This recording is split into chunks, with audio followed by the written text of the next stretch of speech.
Welcome to true 9 news.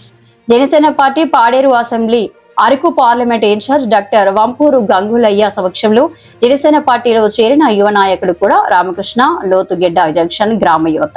Chintapalli మండలం పెదబరడ పంచాయతీ లోతుగెడ్డ గ్రామంలో జిల్లా జనసేన పార్టీ కార్యదర్శి ఉల్లి సీతారాం, చింతపల్లి సీనియర్ నాయకులు ఉగ్రంగి లక్ష్మణరావు ఆధ్వర్యంలో జనసేన పార్టీ సమావేశం ఏర్పాటు చేసిన ఈ సమావేశంలో అరకు పార్లమెంటు పాడేరు నియోజకవర్గం Janasena party incharge doctor Vampuru Gangulaiah ప్రధాన అతిథిగా పాల్గొన్నారు.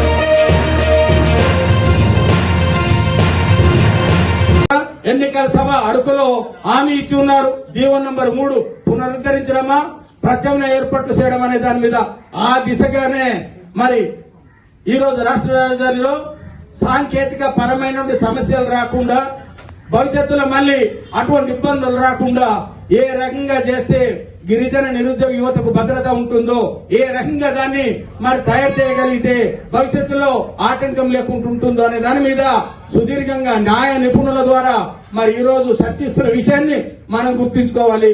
ఆందోళన ఉన్న మాట వాస్తవం. ఎందుకంటే గడిచిన 5 సంవత్సరాల కాలంలో ఒక్క జాబ్ నోటిఫికేషన్ లేకుండా వయసు పైపడ్డం వల్ల రేపు ఉద్యోగ అవకాశాలు కూడా కోల్పోతాం. కాబట్టి ఉన్న అవకాశాలలో అవకాశం రాకపోతే మన భవిష్యత్తు అంటే అనే ఆందోళన ప్రతి ఒక్కరిలో ఉంటుంది.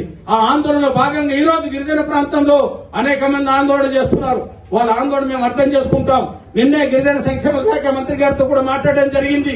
దీని మీద ఏదైనా మనం త్వరగానే ఒక నిర్ణయం తీసుకోవడానికి ఆలోచన చేయాలని చెప్తే ఆల్రెడీ ముఖ్యమంత్రి గారు దీని మీద చాలా లోతుగా అధ్యయనం చేస్తా ఉన్నారు. త్వరలోనే సమస్య పరిష్కారం జరుగుతుందని చెప్పేసి తెలియపరుచున్నారు. కాబట్టి మేము కూడా దాని మీద వీలైనంత ఎక్కువ ఒత్తిడి తీసుకొచ్చి మన గిరిజన నిరుద్యోగ యువతకు భద్రత కల్పించడానికి, న్యాయం జరగడానికి మేము కృషి చేస్తామని అయితే ఈ సందర్భంగా తెలియజేస్తున్నాం. కాకపోతే ఈ విషయంలో కూడా ఇంకొక దుర్మార్గమైన ఆలోచన ఏంటంటే వైసీపీ నాయకత్వం వాళ్ళేదో ఉద్ధరిస్తున్నట్టుగా వైసీపీ నాయకులు ఈ ఉద్యమంలో భాగస్వామ్యమై నిజాయితీగా ఉద్యమం చేసే ప్రజా సంఘాల యొక్క ఉద్యమాన్ని నీరుగట్టడానికి ఆలోచన చేస్తున్న కుట్రల్ని మాత్రం ఈ ప్రజా సంఘాలు గాని, రాజకీయ సంఘాలు గాని, రాజకీయ నాయకులు గాని గుర్తుంచుకోవాలని అయితే ఈ సందర్భంగా వాళ్ళకి నేను తెలియజేస్తా ఉన్నాను. మేమైతే నిజాయితీగా ఉంటాం, నిస్వార్థంగా పనిచేస్తాం. ఖచ్చితంగా ప్రభుత్వం దృష్టికి తీసుకెళ్లాం, పరిష్కారాన్ని మేము కృషి చేస్తామని అయితే ప్రయత్నం చేస్తున్నామని తెలియజేస్తున్నాం. కానీ ఓటేసి గెలిపించిన నాయకులు చట్టసభలకు వెళ్లకుండా ఇళ్లలో కూర్చొని మనం మోసం చేస్తుంటే వాళ్ళని ప్రశ్నించకపోవడం అనేది కొంచెం బాధాకరమైన విషయం కూడా ఈ సందర్భంగా తెలియజేస్తా ఉన్నాను. కాబట్టి ఇక వైసీపీ అంతరించుకుపోతున్న పార్టీ కాబట్టి అంతరించుకునే పార్టీ గురించి ఎక్కువగా మనం మాట్లాడటం కూడా మంచిది కాదు. కాబట్టి ఇక వాళ్ళని పక్కన పెడదాం. భవిష్యత్తు రోజుల్లో మన ముందర రాబోతున్నటువంటి స్థానిక సంస్థల ఎన్నికల్లో ఎట్టి పరిస్థితుల్లో కూటమి నాయకత్వమే ఉండాలి. కూటమి నాయకత్వం ఉంటేనే మన ప్రాంతం నిజాయితీగా, నిస్వార్థంగా అభివృద్ధి చెందుద్ది. డ్రైనేజ్ సమస్యలు కావచ్చు, నీటి సమస్య కావచ్చు, కుళాయిలు కావచ్చు, కరెంటు సమస్యలు కావచ్చు, ఇంకా అనేకమైనటువంటి మౌలిక సదుపాయాలన్నీ కూడా దక్కుతుంది. కాబట్టి ఈ సభ ద్వారా స్థానిక మన జనసేన పార్టీ నాయకత్వానికి, తెలుగుదేశం పార్టీ నాయకత్వానికి, బీజేపీ నాయకత్వానికి నేను ఒకటే కోరుతా ఉన్నాను. మన మధ్య సఖ్యత ఉంటే వైసీపీ ఏజెన్సీ ప్రాంతంలో కనుమరుగవడం ఖాయమనే విషయాన్ని ఈ సందర్భంగా తెలియజేస్తూ భవిష్యత్తు రోజుల్లో ఖచ్చితంగా మనం హస్తగతం చేసుకుందాం. స్థానిక సమస్యల్ని అభివృద్ధి వైపు గిరిజన ప్రాంతాన్ని నడిపిద్దామని తెలియజేస్తూ మరి ఈనాటి కార్యక్రమం ఏర్పాటు చేసినటువంటి మన మిత్రులందరికీ కూడా ఒక్కసారి పేరు పేరిన ప్రత్యేక అభినందనలు తెలియజేస్తూ వీరి యొక్క సేవలు జనసేన పార్టీ వినియోగించుకుంటుంది. జనసేన పార్టీ ద్వారా మీరు ఈ ప్రాంతానికి సేవలు చేయాలని కూడా మీ అందరికీ మనస్ఫూర్తిగా కోరుతా ఉన్నాను. ఇంతటి అవకాశం కల్పించిన మీ అందరికీ మరొక మారు పేరు పేరున ప్రత్యేక అభినందనలు తెలియజేస్తూ మీ అందరికీ తెలియజేస్తున్నాం. ఎవరికి ఏ కష్టం వచ్చినా ఏ సమస్య వచ్చినా మా దృష్టికి తీసుకురండి. ఈ రోజు కూడా రామకృష్ణ ద్వారా ఉన్నటువంటి మన టీం అంతా ఉన్నారు ఇక్కడ. వాళ్ళ ద్వారా సమస్యలు తీసుకురండి. మీ సమస్యల పరిష్కారాన్ని మేము కృషి చేస్తాం. మాటలు చెప్పి పారిపోయే నాయకులుగా మేము మాట నిలబడే నాయకులం. ఖచ్చితంగా మీకు అండగా ఉంటాం, తోడుకుంటామని తెలియజేస్తూ సెలవు తీసుకుంటా ఉన్నాం. భాగంగా పార్టీలకు అతీతంగా ఇప్పటికీ కూడా అనేక పంచాయతీల్లో మరి పంచాయతీలు గెలిచినట్టు ఎంపీటీసీలు కానివ్వండి, సర్పంచులు కానివ్వండి, వైసీపీ నాయకులే ఉన్నా అక్కడ పార్టీలతో వివక్ష లేకుండా, పార్టీ ప్రమేయం లేకుండా ఆ ప్రజల యొక్క అభివృద్ధి సంక్షేమమే మా యొక్క ధ్యేయం అని చెప్పేసి ఈ రోజు మరి పంచాయతీకి నేరుగా నిధులు కేటాయించి పంచాయతీల అభివృద్ధికి ఆలోచన చేసినటువంటి మహోన్నతమైన వ్యక్తి పవన్ కళ్యాణ్ గారు. దేశ చరిత్రలోనే 13,326 పంచాయతీలకు ఏకకాలంలో ఒకే రోజు తీర్మానం చేసి 5 సంవత్సరాల పాటు ఆ పంచాయతీలకి కావాల్సిన అభివృద్ధిని అందించడానికి మరి వ్యూహరచన చేసి అది ఈ రోజు విజయవంతంగా నడిపిస్తున్న వ్యక్తి మన పవన్ కళ్యాణ్ గారు. దానికి కావాల్సిన నిధుల్ని కూడా ఎక్కడ లోటు రాకుండా మరి ఈ రోజు అందిస్తున్న విషయం మనమంతా చూస్తున్నాం. మరి గడిచిన ఈ 11 నెలల కాలంలో అనేక పంచాయతీల్లో అభివృద్ధి పరుగులు పెడుతున్న విషయం మనంతా చూస్తున్నాం. గోశాలను చూస్తూ ఉన్నాం, డ్రైనేజీలు చూస్తూ ఉన్నాం. ఈ రోజు అనేక రకాలుగా నిర్మాణాలు చూస్తున్నాము, సీసీ రోడ్లు చూస్తున్నాము, పెన్షన్లు చూస్తూ ఉన్నాం. పెన్షన్ల విషయంలో కూడా ఈనాడు ప్రభుత్వం ఏదైతే ఎన్నికల ముందు హామీ ఇచ్చిందో హామీ ఇచ్చిన విధంగానే ఈ రోజు పెన్షన్లు కేటాయించడం జరిగింది. ప్రతి నెల 1వ తారీఖే పెన్షన్ అనేది ఈ రోజు అందుతున్న విషయం మీ అందరికీ చెప్పాల్సిన అవసరం లేదు. ఆ రకంగా మన ఆర్థికంగా రాష్ట్రానికి ఇబ్బందులున్నా ఇచ్చిన హామీలు నిలబెట్టుకున్న దాంట్లో భాగంగా మరి ప్రతి నెల 1వ తారీఖునే ఈ రోజు పెన్షన్లు అందిస్తున్నటువంటి పరిస్థితులు కూడా మనం మర్చిపోకూడదని ఈ సందర్భంగా మీకు నేను తెలియజేస్తా ఉన్నాను. ఇక గ్రామ సమస్యలు అంటారా అనేకం ఉన్నది. ఇది ఒక రోజుతో మన పరిష్కారమయ్యే సమస్యలు కాదు, ఒక రోజుతో తీరిపోయే పరిస్థితి కాదు. ఎందుకంటే 5 సంవత్సరాల వైసీపీ ప్రభుత్వం యొక్క విధ్వంసం నుంచి బయటపడాలి అనుకుంటే దానికి చాలా సమయం పడుతుంది.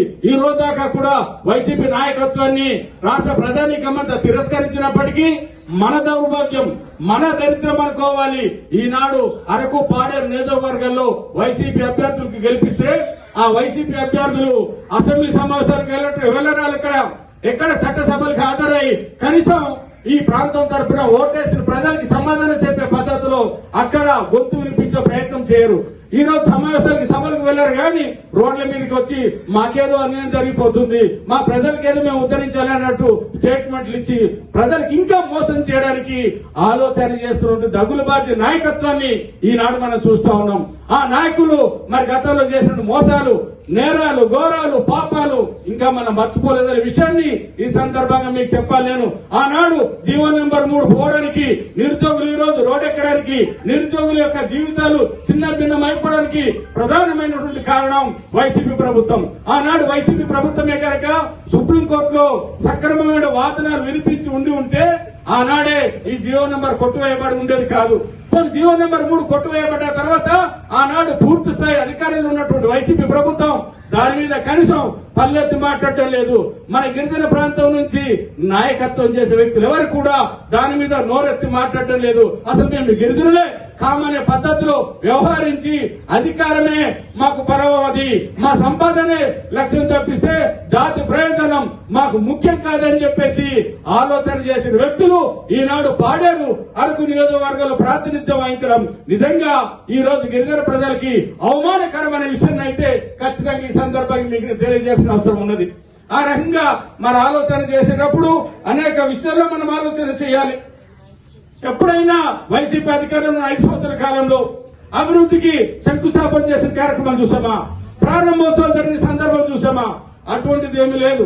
కానీ కూటమి ప్రభుత్వం వచ్చిన తర్వాత పంచాయతీరాజ్ శాఖ మంత్రిగా బాధ్యతలు పవన్ కళ్యాణ్ గారు తీసుకున్న తర్వాత రాష్ట్రంలో 260 రోడ్లు శాంక్షన్ చేసి దానికి 1050 కోట్ల రూపాయలు శాంక్షన్ చేస్తే ఆ 267 రోడ్లలో కేవలం ఒక్క అరకు మన అల్లూరు సీతారామరాజు జిల్లాకే 157 రోడ్లు ఇచ్చి మరి డోలి మూతలు నివారించి వైద్యానికి కావాల్సిన వ్యక్తి పవన్ కళ్యాణ్ గారు. ఇది దేశ చరిత్రలోనే మరి ప్రత్యేకంగా చెప్పుకోదగ్గ విషయం.